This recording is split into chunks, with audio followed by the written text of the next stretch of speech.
Both should be going. Good morning, everyone. I was about to put my work BlackBerry into silent mode or air mode, but I'm not sure it actually supports that because it's a crap BlackBerry. Anyway, this is episode 316 of the OotiniCast. We're about to start our live recording. As usual, this is just the raw version with all our flubs and etc. intact. The real version is the audio, which is published as an MP3. We remain bi-weekly, and given my work at the moment, that's not likely to change anytime soon. What did Dickion just link? Ooh. Lucasfilm Partners International Space Station. And they misspelled international. Something about... I saw that. Whoa. Let me just mute that tab. Something about toys in the space station from the latest movie, the droids or something like that.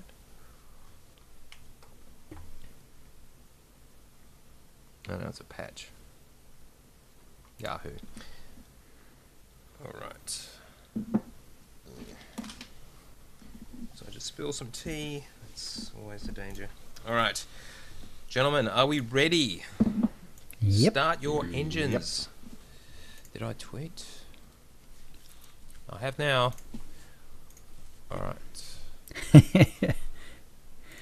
And if you send in... No, it's too late for tips of the week. We didn't have any. Very disappointing, but that's alright. We'll just have a shorter show as a result. In fact, it was very quiet last couple of weeks. I was checking an ad hoc tip for Hammond Station. Do you want to throw that in at the appropriate time? Yeah, it's a very, very short tip, but it's something that a lot of people don't seem to realise you can do. So. Okay, well, I was even offering 450 cartel points, so... well, there's always next week. Alright, so Blaze ad hoc tip. Alright, chill, let's do this. Going in 5. Hi, and welcome to the OotiniCast, the podcast that wasn't on any mercy mission this time. This is episode 316, being recorded on Thursday, September 7th, 2017. I'm your host, Chill, with our producer and co-host, Tio. Hi, Tio. Hey, guys, and we haven't used that one? That's I know, good. Isn't that amazing? Yeah? Yeah, and our guest today is Blade. Welcome back, Blade. What you been up to? Hi, guys. Quite a lot, actually. So, I've been doing... Well, since the last time I saw you, I've been doing Nightmare Ops, or Master Mode Ops as they are now. Nice. So, I've joined the team, and really, because I haven't been doing even Veteran Mode Ops since Coffee was announced. Mm-hmm. So it's been a couple of years since I've been even doing hard modes. The jump of going from a sort of a filthy casual, as it were, just doing story mode, to suddenly going, oh, hello, I'll go straight into Nightmare. Skip all that hard mode stuff, just go straight into Nightmare.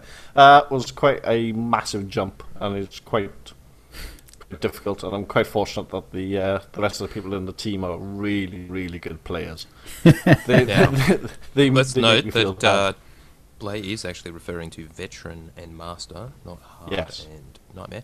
And I did actually see your tweet about healing. You said it was really easy healing Veteran mode, but Master mode was really hard? Oh, that was on the... That was later, wasn't it?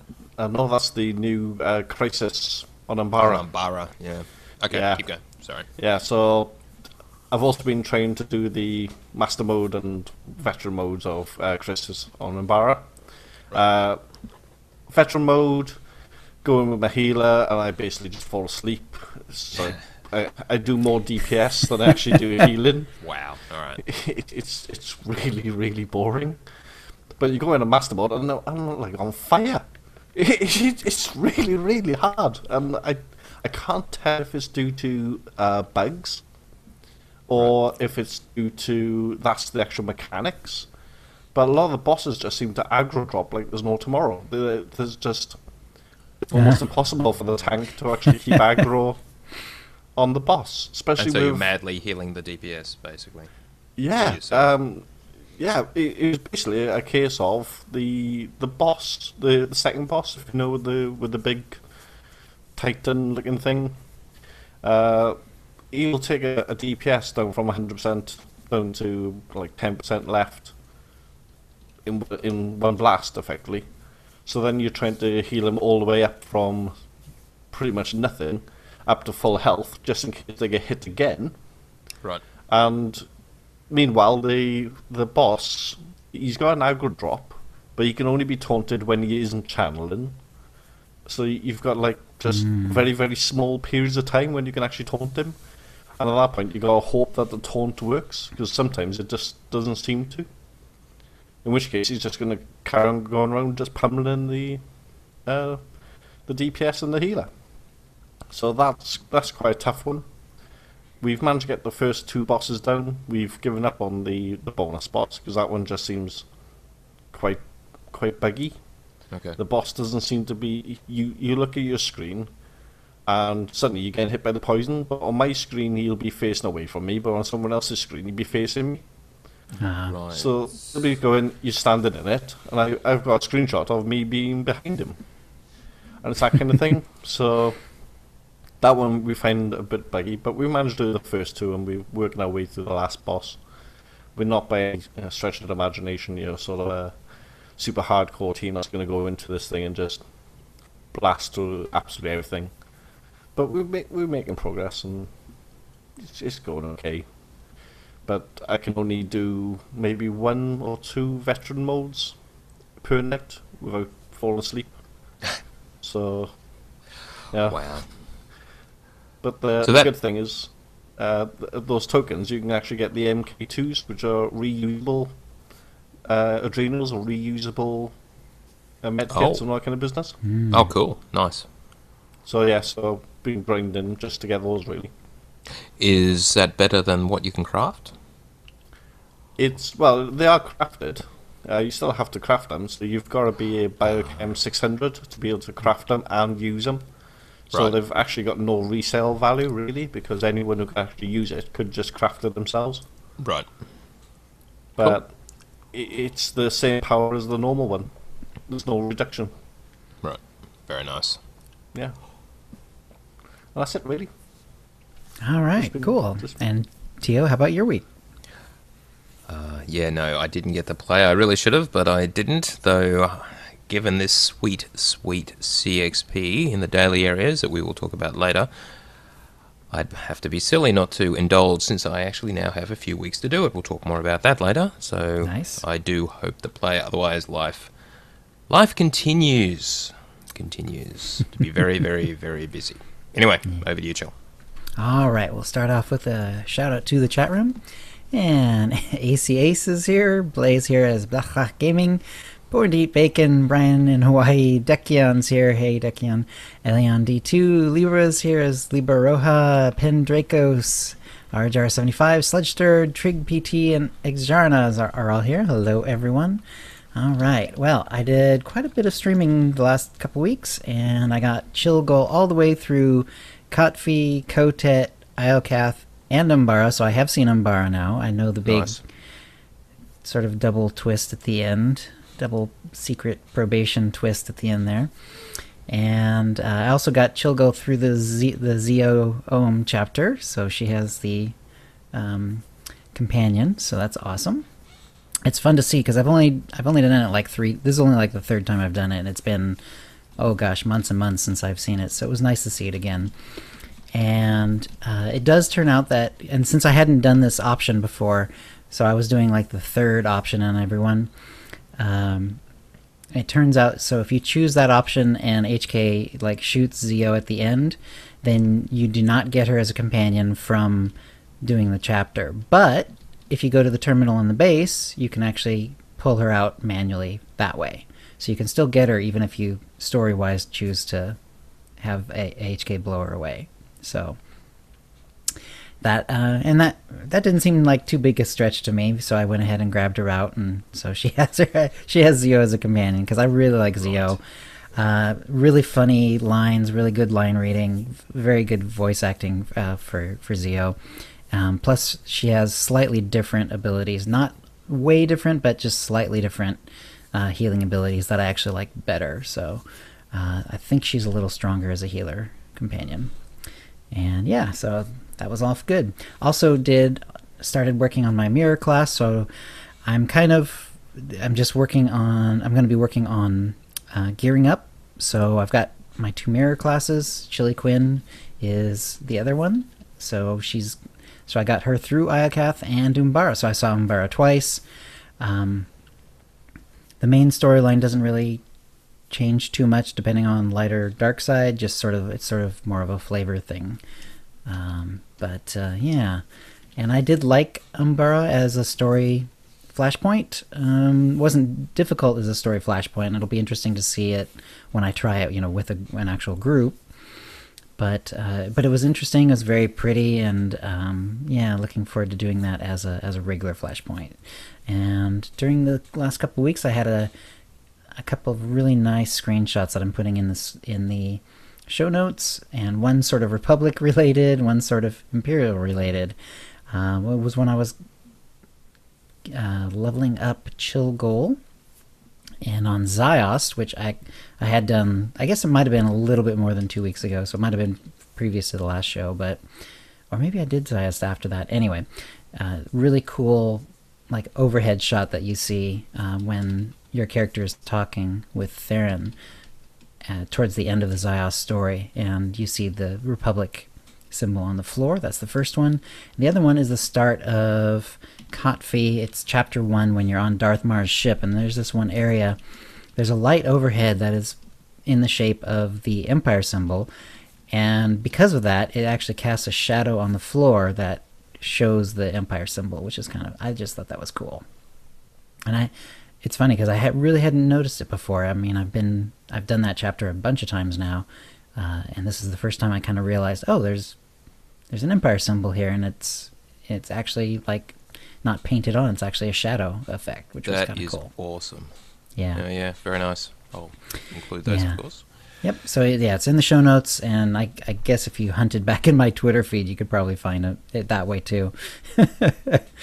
Right. Yeah. So really enjoying that. Now it'll be fun to gear up because I really haven't done that for a while. I've been just doing tons and tons of leveling, and yeah, it was nice to do that though. So we'll get on to the tips of the week, and we just have one. And Blay, you have an ad hoc tip for us. Yeah. So it's a very simple tip, really, for Hammer Station. It's on the bosses with Torch. Can't remember their one, and Sawbones. Okay. And the 3 bosses, yeah. Yeah.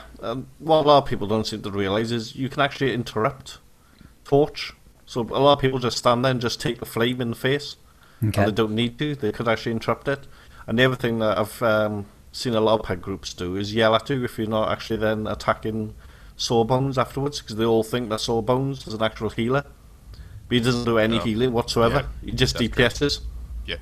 So it's a case of just burn down Torch, interrupt his flame, and then he's got absolutely no damage that he actually really does. And that really surprises me about the interrupt, because I thought that was obvious.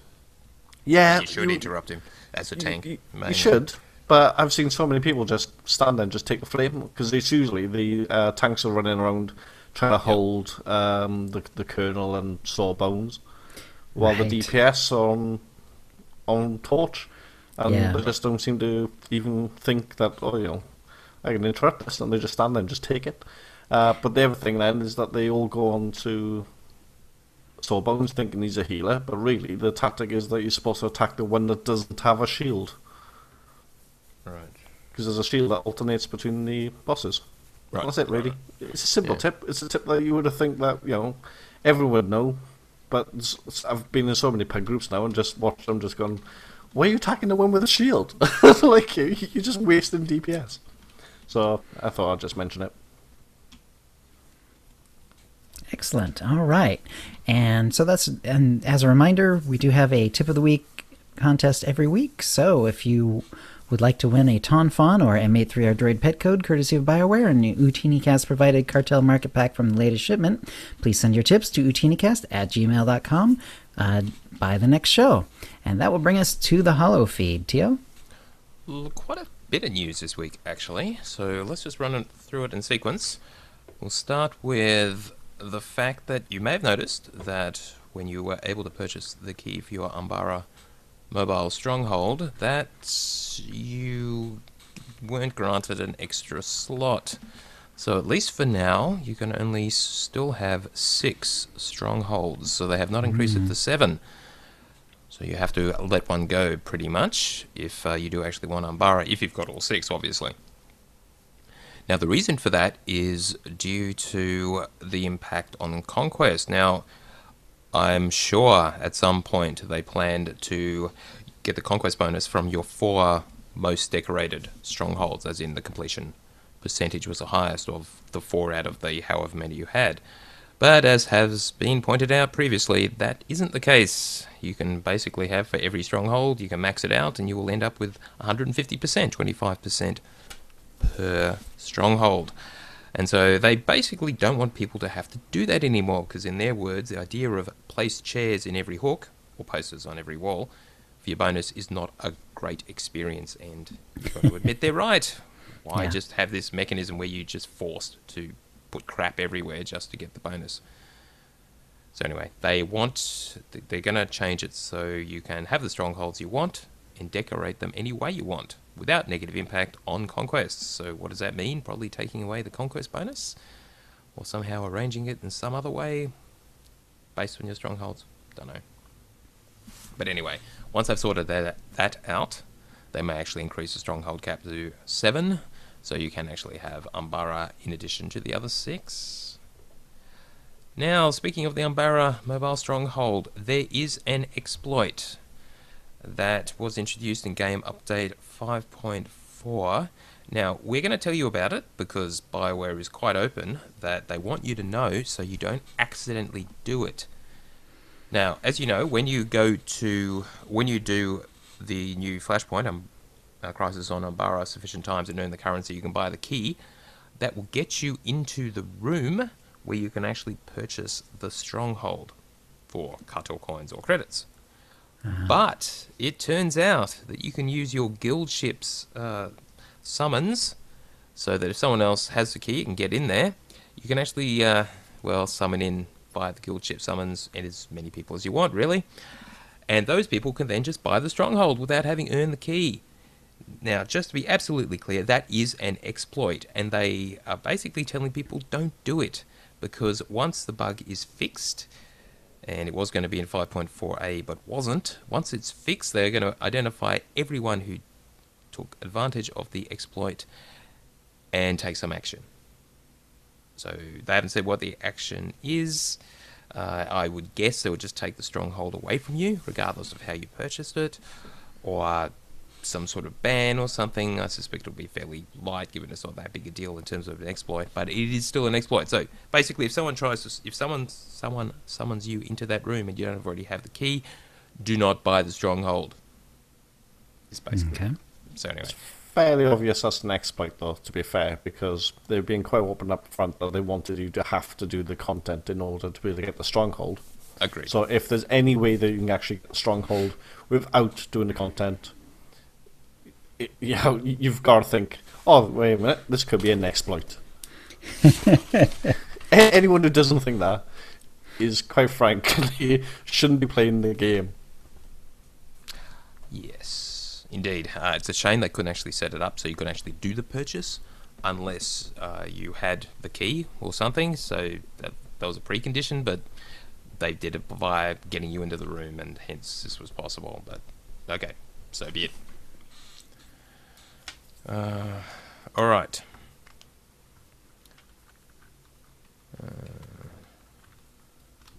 Apparently the thing you need is an invitation trader's quarters to get you in there.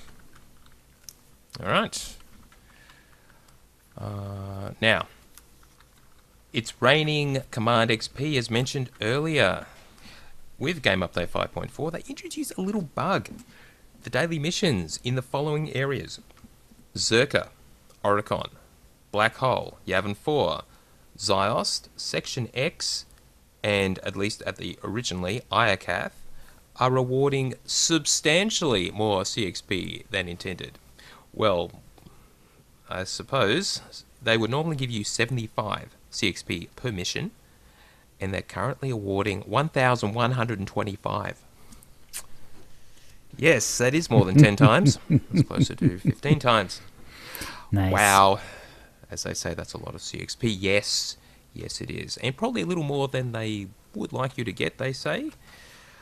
So they did intend to fix this in game update 5.4a, which we'll get to shortly, and boy, wasn't that a catastrophe, but they didn't. They did fix it for IACATH and IACATH only. However, all the rest of the daily areas, as of right now, and it turns out for quite a while to come, we'll talk about that in a minute, will give you 1,125 CXP per mission. So just a reminder, that is Zerka, Oricon, Black Hole, Yavin 4, Zyos, Section X, and no longer IACATH. I just Is that wrote all that. of them? Yeah, I just wrote down that pretty list much. so that I can so I can make sure to hit them. You'll find those daily areas surprisingly well populated at this time, I'm and sure. that will continue for a while. Yeah, and it is not an exploit to use it. In fact, Keith was basically saying, "Go wild, knock yourself out. It's all fine." So yeah. Nice. And in fact, Keith said when he found out about it, the bug itself, he said he had to go and check it out himself in person to see if it was real. He tested on its main characters, validated it across a variety of other characters. It's all true, he says. He even used the CXP perk and the 100% boost just to see how much he could get on each of the missions. Yes. Nice. And then, realising he had to stay indoors for the weekend, he decided to see how many command ranks he could gain on just one turn by doing all the daily areas each day, along with the daily flashpoints and other normal stuff. And he managed to get 200 levels. Yep. So, yes. And as he says, it was good to see people doing the daily areas, and he also did Oricon and had forgotten how much fun those missions were to do too. So I know we all did the daily areas when they first came out, but after a while you sort of get sick of them and you just don't go back, especially without an incentive, and geez, this is one hell of an incentive. Yeah. I guess at this point, though, he's got to say that it's not an exploit, or his account is going to get flagged. Because they've gone in and got 200 levels himself. Indeed. It's like, yeah, it's an exploit, and I benefited 200 levels. It'd be hypocritical, but I suspect Rank would have this privilege in this case, but it's fine. It's no problem at all. Yeah, someone was saying, no, I won't mention that because it was nothing. So anyway, the idea was knock yourself out that we're going to fix it, but then 5.4a came. Oh my goodness, this was, what's the best way to put it? Troubled. It was a troubled patch. Now, this was on Thursday when they deployed it. It was supposed to just be a couple of hours of maintenance on Thursday morning for 5.4a. A few other things were being fixed, as well as just fixing that exploit for the Umbara Stronghold and the CXP for the IACATH daily missions, even though the rest were going to remain extant. Yeah, so what happened? Well, at 9 a.m., this is just after the servers came up, they said, well, it turns out there's a bit of a problem that people are experiencing, so we're going to have to take the servers down. Yeah, so many posts continued. Eric was pretty much posting at least every hour, keeping people informed, and given there were several hours, there were quite a few different posts. Yeah, so what it turned out was that, now, as you know, with our SWOTOR clients, there are two ways you can update. Either using bitraider, or something called SSN, which is pretty much the old-fashioned way of doing it, which you all got before bitraider turned up. And you can actually change your configuration file for SWOTOR to switch between BR, bitraider, and SSN, which is the old way of doing it. And if anyone can actually tell me what SSN stands for, I would be most appreciated, because I sure as hell couldn't find out. But anyway, SSN, old way, BR, new way. Anyway, the patch files that were pushed out to those different ways of getting it were different and inconsistent, and apparently missing some stuff. From what he was saying, there were actually, at least one of them was pointing to 5.4 assets rather than the 5.4a. Yeah, so... And both had issues. Wow. Yeah, that's what he's saying. And so some people got patched, some people got nothing at all, and it was just a big mess. And as you know, if you update your client, chances are you want your server side to just kind of match, and if they're now all whacked out and inconsistent, bad things can happen. Well, someone asked, well, why don't you just roll back the patch to Game Update 5.4? And not that easy, particularly for those people who have downloaded at least some of 5.4a. Apparently there's no easy mechanism to get them back to the previous state. It's like a roll forward, as we would say. And yeah, they probably have to re-download the game. So yeah, that's just not good. Anyway, this continued for hours and hours and hours, and it was like 9 a.m. when it all started, whatever time zone they're in, and it was 20 to 6 in the evening when it finally, they got it fixed. So basically, nearly 9 hours of downtime on top of the 2-hour maintenance. So, yeah. Not good. Anyway, Keith posted a post-mortem indicating, just talking about the kind of stuff that went wrong that we've kind of already covered. And basically saying what actually went wrong in this case was there was a hole in their process. Now, processes, when it comes to any kind of deployment, are usually quite important. You can think of it, if you're not in development, as a kind of checklist of things, or a procedure of the steps that you follow for getting anything done. And the reason you have that is if you don't have all the steps written down and sort of tick them off as you go, there's a good chance you'll forget something occasionally. But even following their process, apparently you did have a hole, because if your process is broken, well, nothing's going to help you really. And that's how this stuff got through. So Keith has made sure that the process is being fixed, so this will never happen again. And there's really nothing more they can really do about that. Yeah. Yeah. Unfortunately, it happened in EU prime time. So that was suboptimal and they more or less lost the whole day. Of course, given how long it took to fix, it probably started impacting the US prime time as well. Yeah. Yeah, I know a lot of the people from the EU going absolutely crazy about it. But it's a game that's played all over the world, and it doesn't really matter when they do it. It's going to be impacting somebody at some time. And not only that, but rather it be done during the day for the US. And this is just from my point of view of what I do for a living and my job and everything. But if you do it during the day and there's a problem, the staff are in the office to fix it.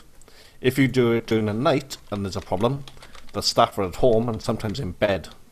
Yeah. So it's actually harder to get stuff fixed if all your staff are not there than what it is if you actually do it during the day and your staff are all around to actually do the fixing. Not only that, but by getting your staff on it, it's not just a motivation for them to try and get it fixed because they want to provide good service, because they want to get the game up and running so all their players can get onto the game. They can't go home until it's working. Yeah. Which is incredibly motivating. Yeah, it is. Having done it a few times myself, yes. Yes. Yeah, when things go wrong with your, especially an upgrade or a deployment or whatever, or on the operational system, it's all hands on deck, and yeah, no excuses. You just got to get this kind of live system fixed now. Now, as Trick PT pointed out, it was, of course, during the Double XP and CXP event, the week, which is what we were experiencing, and yeah, so it's like they lost a day of that, which is a bit sad. Now, it had to end on Tuesday. Now, where were we? So, there was a post just now from Keith. Luckily, we... or is that a different one? Wait a sec. Is that it? So Keith did post and say they were thinking of ways to compensate people. They were planning to actually fix that the daily area bug next week in Tuesday's regular patch, but they have decided to let the CXP bug for the daily areas continue for a few weeks, basically until game update 5.5. Wow. As Keith says, he's personally leveraging this as a means of playing my other toons of raising their command rank to 300 at the maximum. Well done, Keith, and I guess everyone else should take advantage of that as well. Now, since the double CXP and EXP XP event ended on Tuesday, they've decided to bring it back earlier than they planned, and they're scheduling it in December around the holidays. Sorry, they were intending it for it to be in December around the holidays, but it will also return. It will return with the launch of Game Update 5.5. So that'll give us an extra week to benefit from the event. So does that imply that Game Update 5.5 will launch in December? Is that what the way you're reading this, gentlemen? I'm sure I've read something where it actually says 5.5 is in December. Yeah, okay. Alright. Yeah. I need to try and find the post again, but I'm sure one of the posts actually says December and 5.5. So.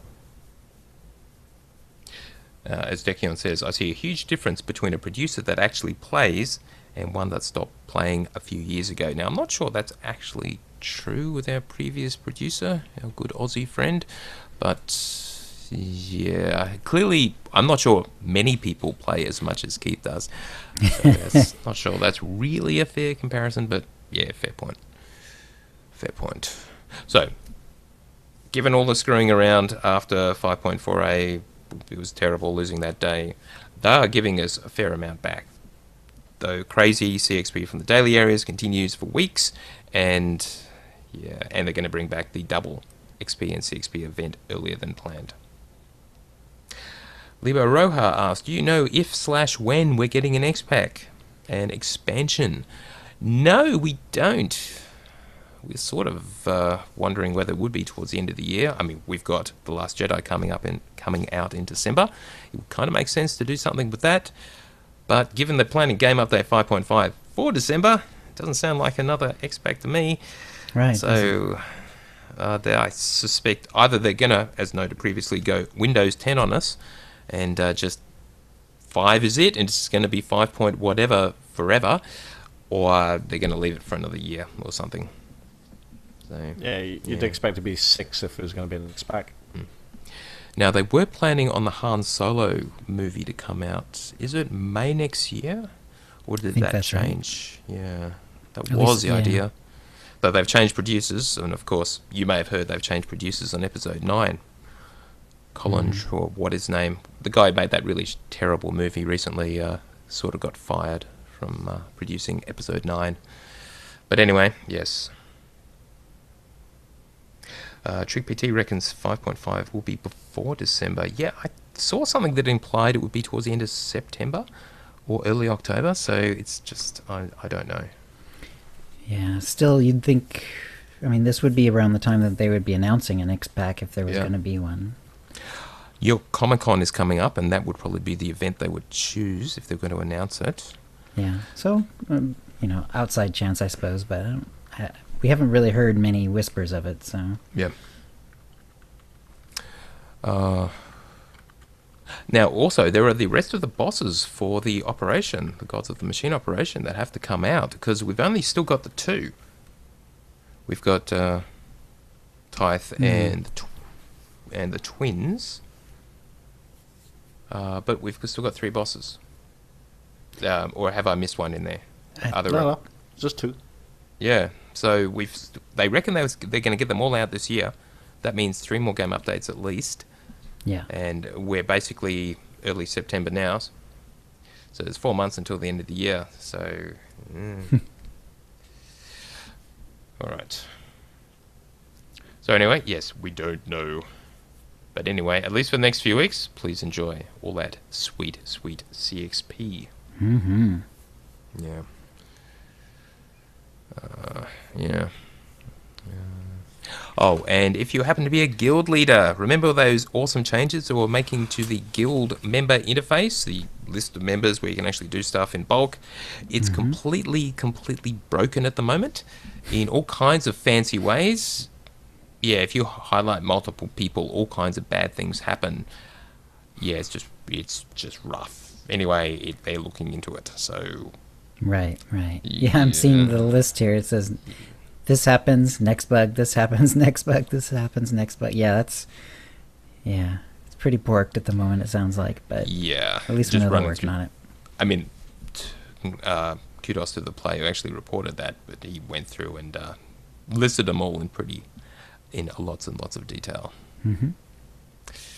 Ouch. Yeah.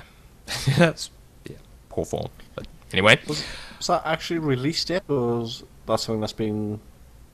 I wasn't sure if that was something that was supposed to be released, or if it was something that has been sort of put out halfway through being developed. That's a good question, but a lot of those features are extant. They were already in the game, so it's all kind of broken. Okay. Remember, the change they made was to ensure, and they told us about this, was that when you change something in terms of bulk select and then change something, the list returned to the top. And they were changing it so that didn't happen anymore. You could just change and the list would remain exactly where it is. And if you've got a few hundred members, that actually makes a big difference. That's great. How all this stuff got broken as well is completely unclear. So, shouldn't have been affected. Software. Yeah. Nice. Now, on September 6th, they did have some maintenance of their back end, but they didn't really change anything. Now, we did mention that the Umbara exploit is still in the game as well. That was not fixed in 5.4a as intended. Yeah. Poor me. Why poor me? Deck is pretty much doing all our guild management at this time. General Decion, that is. Anyway, so let's hope they get that fixed in next week's patch. Now, Blay, anything else you want to talk about? You did already cover the upgrade thing. Yeah, I know that it's quite frustrating and quite annoying for people when servers do actually go down when they do a patch. But these things do happen. You know, I've worked in software for 23, 24 years, something like that now. And yeah, whenever you do an upgrade, there is a risk of things breaking. Even to the extent of that last week I was on holidays, and within the first 2 hours of being on holiday, I had a phone call from the office asking me, we're doing an upgrade tonight for one of our clients. Would you mind if we called you if there was a problem? So, you know, even when I'm on holidays, I might have to get called in order to try and sort these problems out, because problems with patches just seem to happen. As long as you don't have a developer sitting there going, it's working on my machine, which is a classic sort of developer kind of response to these kind of things, you know, you can sort of get involved and get it working. But it's just a risk, and yes, like I said earlier, I know it's a pain in the backside that it's actually during European prime time, but I'd rather have it being done and have a problem when they've got a full team of people there to fix it than when they haven't. And that is absolutely the reason they do it early in the morning, to give them plenty of time just in case something goes wrong. Yeah. Alright, that is all the SWTOR news, unless there is something else you want to bring up, because we do have some other Star Wars-y things to talk about. Nope. Alright, so, and this one is potentially my favourite thing I've heard in quite a while. Mm-hmm. There is a new LEGO model for the Millennium Falcon being released. It is, they say, one of their biggest, but I would say, I've heard it is actually their biggest. It contains 7,541 pieces of Lego to make up this Lego set. Now note I am saying Lego, not Legos, because it's Lego. Right. Just saying. So I'm sure we've covered that before at some point. Anyway, this is this Lego set. It comes in this massive box, and I would like to just, and will cost you $800 for us here in Australia. I think it's like 12 or 1,300 Australian dollars, thanks to the exchange rate and the Australia tax, because we just get screwed on pretty much everything.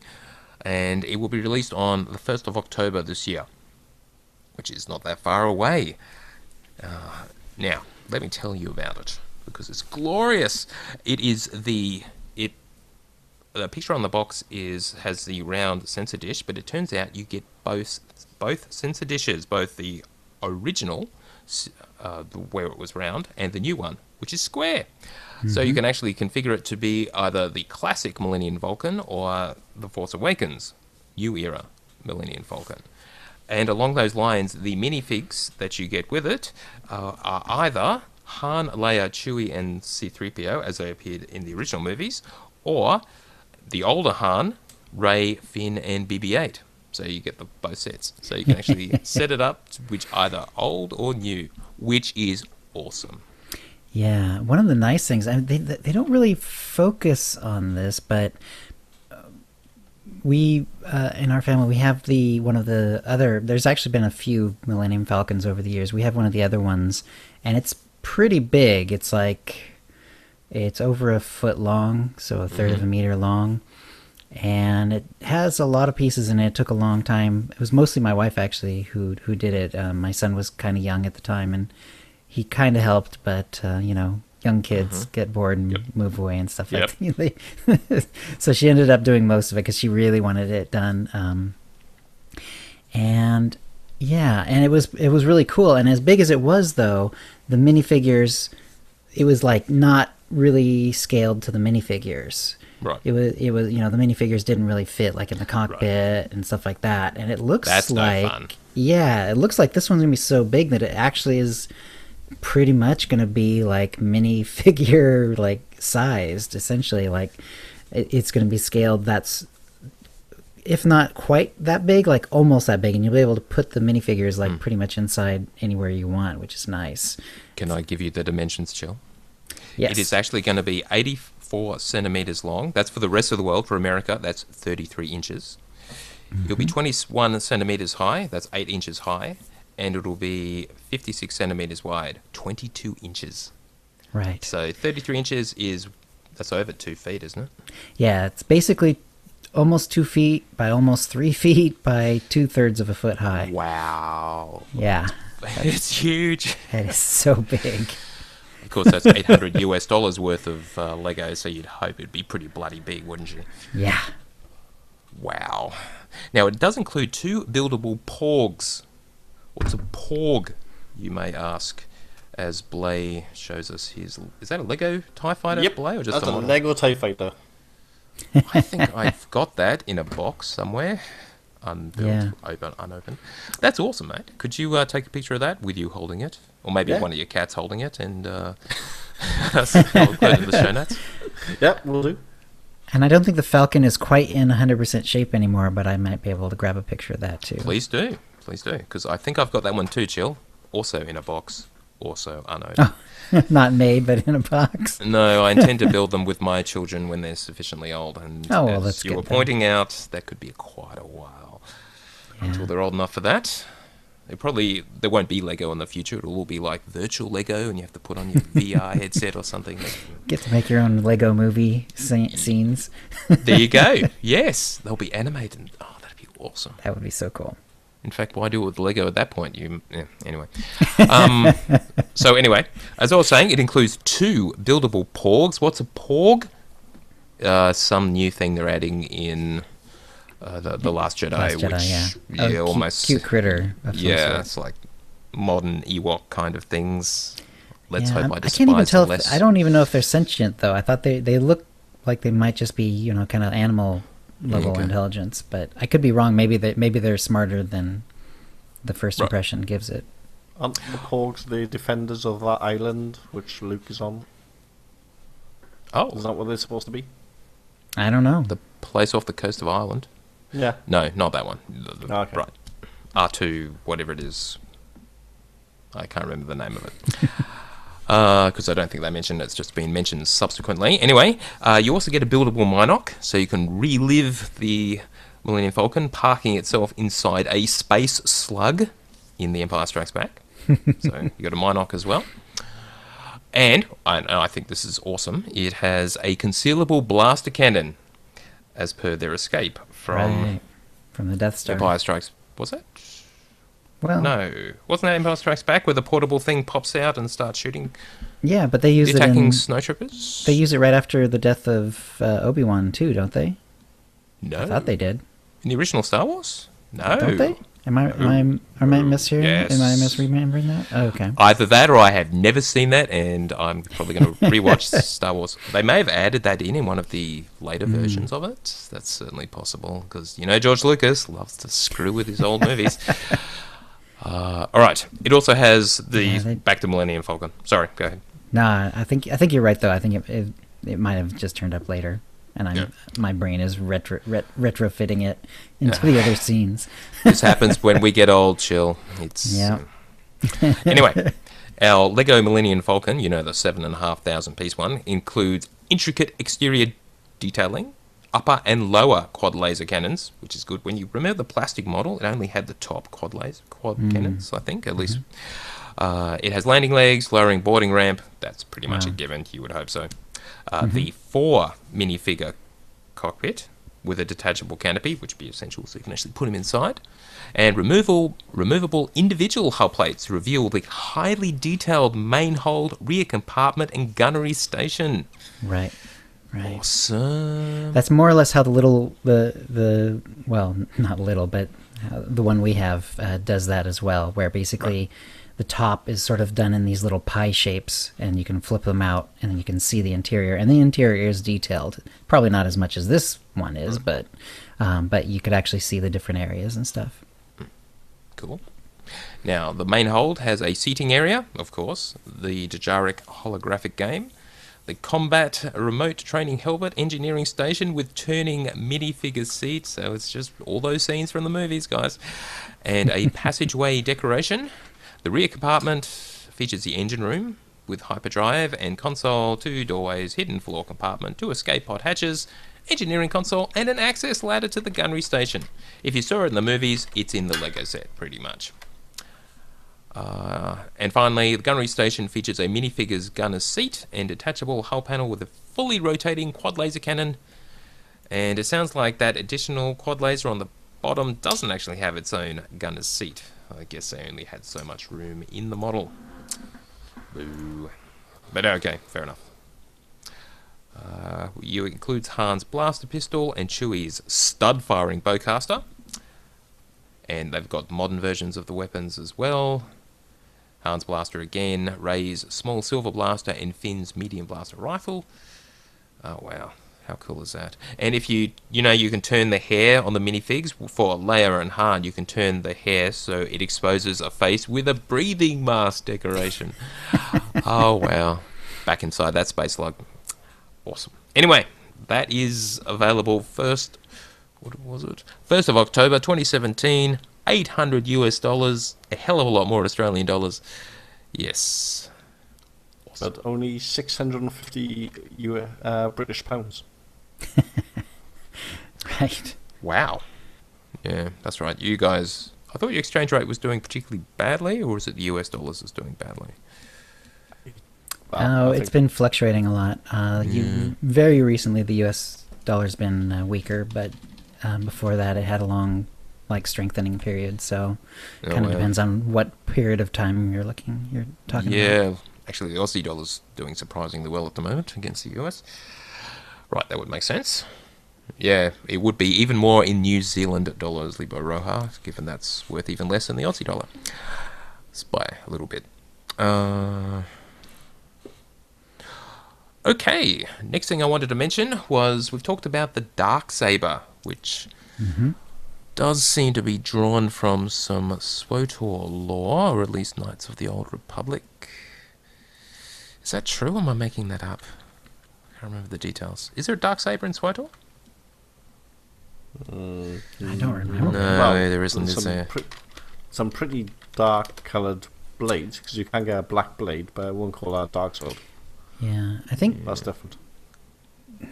We know that it's, I think part of what makes it tricky is that it's supposed to be ancient, so it's just a question of where it actually shows up in the various things. So, I mean, it technically shows up in the Old Republic, according to the Wikipedia, but it was supposed to be created by Tar. How do you pronounce it? Tar Vizsla? Probably Tar, yeah. Tar Vizsla, the first Mandalorian ever inducted into the Jedi Order. Yeah, so I'm not sure the timeline exactly works as far as that goes. Anyway, it is... what did I want to say about this?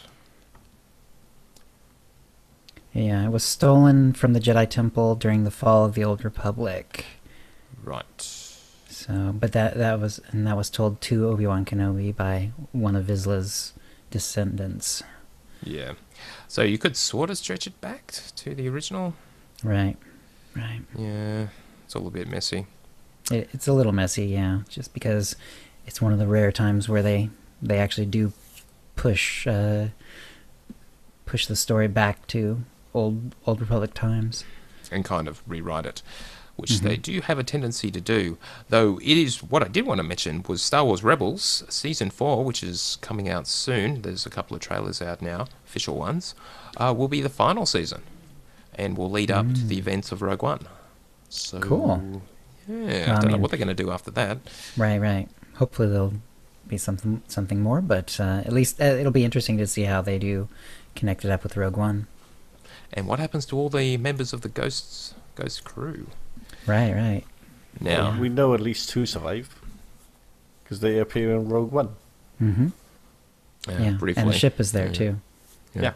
Oh, that's true. So, yeah. I was wondering if they're going to do a Blake 7 on us, and almost none of you will actually recall that. Do you remember that, Blake? The end of the Blake 7 series? Yeah, I remember Big 7. Yes. Or you could just say, pull another Rogue One. Indeed. Yeah. In both cases, none of the primary characters survive. Right. Oh, spoiler. Go full Reservoir Dogs on. Yeah. On the Rebels. That kind of story always depressed me, and I never liked that about Blake 7. With Rogue One, they kind of made it work, and it was kind of cool. Right. And they did certainly explain why you see none of them later on, but, yeah. Like, you wanted to say something about... Yeah, without going too spoilery, I think it'd be quite difficult for them to, at the end of Rebels, still have Ezra and Kanan hanging around, seeing as they are Jedi. And there's supposedly no Jedi around when Star Wars kind of A New Hope starts. So I can't see it ending particularly well for those two, at least. Right.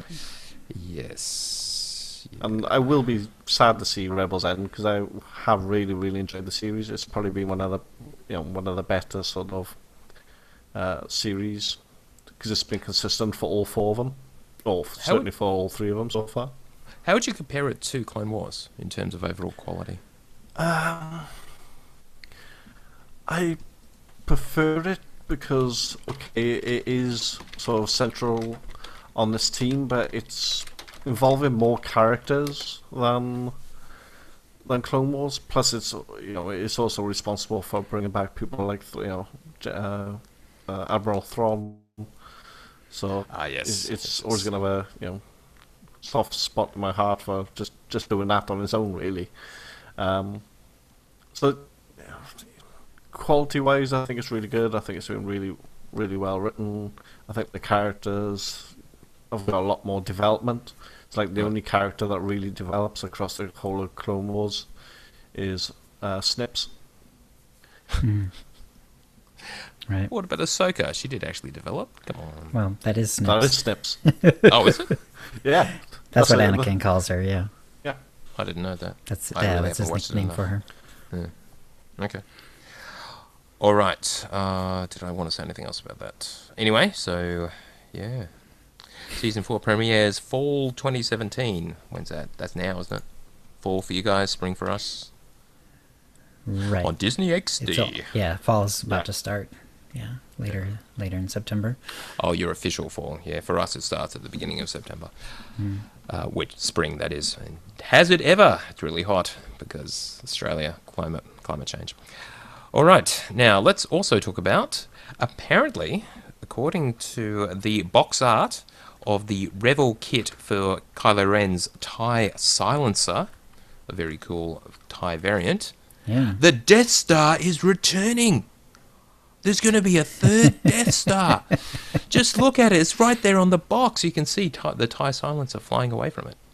Right.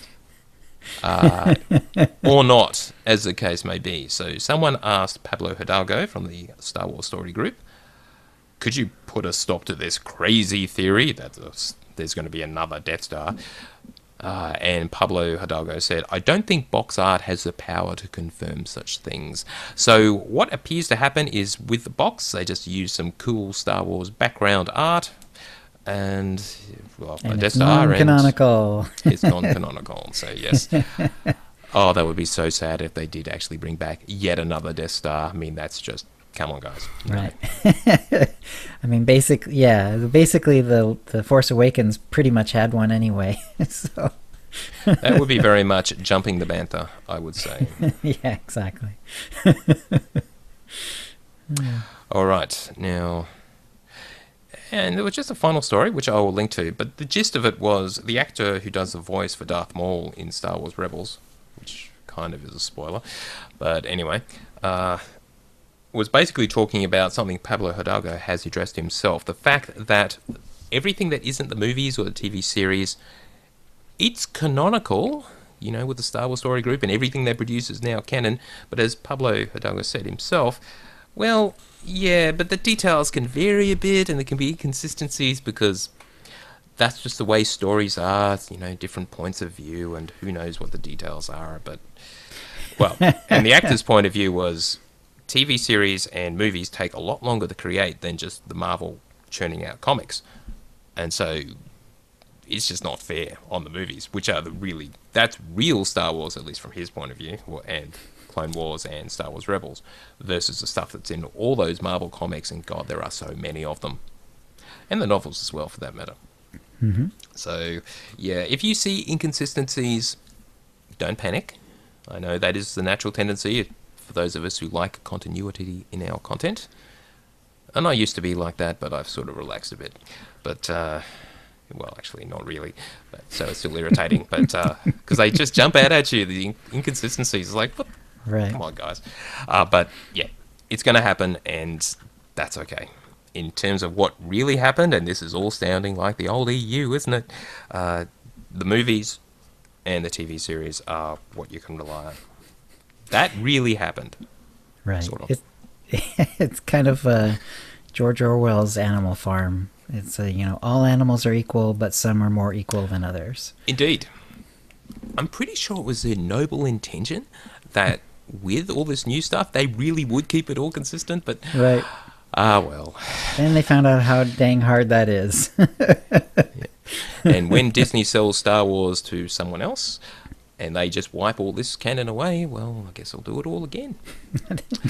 Let's hope that never happens. That's one of the reasons I think that it was sold to a corporation, is because corporations never die. They just keep going. I mean, especially a major one like Disney that presumably will never go bankrupt, really has no reason to ever go bankrupt. Well, given so they're able to get copyright laws to change just to protect their own content, that Mouse isn't going to anyone else is going to get their hands on it, I think they're probably okay. Right. And as Bill pointed out when I was visiting with them in Orlando, they own big chunks of Florida, for Christ's sake. So, yeah. Well, they're going to own flatter portions of Florida here pretty soon. It's going to get really hammered this weekend from Irma. Yeah. So our thoughts do go out to people in Texas. The guys from BioWare in Austin weren't really affected because they were sufficiently inland. They got a lot of rain, but they weren't obviously subject to the nasty stuff further south. Right, yeah. Austin seemed to be like on the periphery. It was getting tons of rain, but it wasn't quite as bad as it was a little further out. Yeah. And of course, we've got yet another hurricane, or as we will call a cyclone, but it's all the same thing. It's a hurricane up that way, heading towards, as you said, Florida. Yeah. After making a real mess of the Caribbean. So, yeah. Wow, there's all these Cat 5 storms. It's just amazing, isn't it? Another 500-year storm.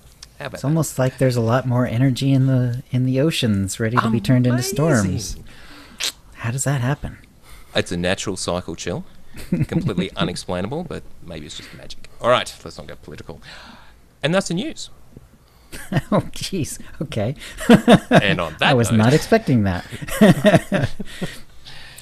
All right, that'll bring us to the Force Feedback, where we read out your tweets and emails. And my stream buddy Libaroja wrote in, "Hey guys, given my new responsibilities, I thought I should start something up on the Imperial side. A friend and I are going to start up a progression raid group. Ooh, better suited for those in the New Zealand and Australian time zones. We've decided to call it R2's Rocket Ship, and we're running from 7:30 p.m. New Zealand Standard Time, starting on the 23rd of September. And we're looking for 2 tanks, 3 DPS, and a healer. Anyone is welcome to join. And just don't fall asleep on your keyboard halfway through. And then you did the time zone conversions. Yeah, did the time zone conversions. So that's Saturday 7:30 on New Zealand, but it's Saturday 5:30 p.m. Australian Eastern Standard Time. Is that right? AE. That's right. Yep. Right. It's a Saturday 8:30 a.m. BST. Which one's that? That's British summertime for our UK friends. British summertime. Cool.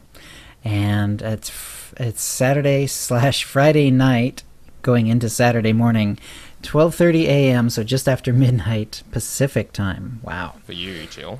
Yeah, that would be rough. That might be rough. I mean, it is the weekend and all, but still, that would be rough. Maybe I can fill in or something if I happen to be up or something. But yeah, and that would be even a little bit later. So that'd be like 3:30 a.m. Eastern time. Okay, so yeah, cool. Liba's gonna start a raid group. Awesome. Good luck, and yes, great for Aussies and Brits who want to get up early. Yeah, sorry America. Yeah. Oh, and sorry, Dekion reminds us, congratulations to our newest deck officer, Liba Oroha. Yay! So those are the new responsibilities to which she was referring. So congratulations, welcome to the team, cult team. Woo woo! Congrats. All right, was there anything else from the chat then? Don't think so. Does anyone know why? Do cyclones and hurricanes really spin in different directions? Because I looked that up and I didn't think that was true. They spin depending on whether they are northern hemisphere or southern hemisphere. Really? All right, I'm going to research that one further. Okay. Yeah, that is That is fact. It's not alternative fact. Yeah, and it's based on it's that one force that's very mild, and it really doesn't affect things like toilets and things that people seem to think it affects. Indeed. But it does affect big things like weather systems. So, Okay. yeah. Fair enough. I am schooled, Liba Roja. You are correct. I was wrong. All right. I don't think there's anything else. All right, then. That's a show. If you'd like to play with us in the Utini Knights Guild on the Republic side of the Harbinger server, or in our Guild on the Empire side, do a /c join Utini to join the Utini channel. Then let us know you're a fan of the show. You can email questions and comments about the show to utinicast@gmail.com. Follow us on Twitter using @utinicast. You can find contact details for us all on our website, utinicast.com, which includes how to subscribe to us using iTunes, Stitcher, and the rest. We record this show live semi-bi-weekly on Thursdays at 4:30 p.m. Pacific. Go to utinicast.com/live to find out how to join in. Our theme song is Doomsday by Jean-Paul Zogby. And thank you to the chat room. And thank you to Blay. Cheers, guys. And we'll see you next week. All right, gentlemen, keep recording as per usual. Everyone, thank you for watching. We will be back in 2 weeks. Unless something happens and we have to schedule it at some special time, but that seems unlikely given the way things are traveling right now. So, yeah, thank you again. May the Force be with you and or serve you well. And we'll be back next time. Take us out, Chill. All right. Stopping the stream.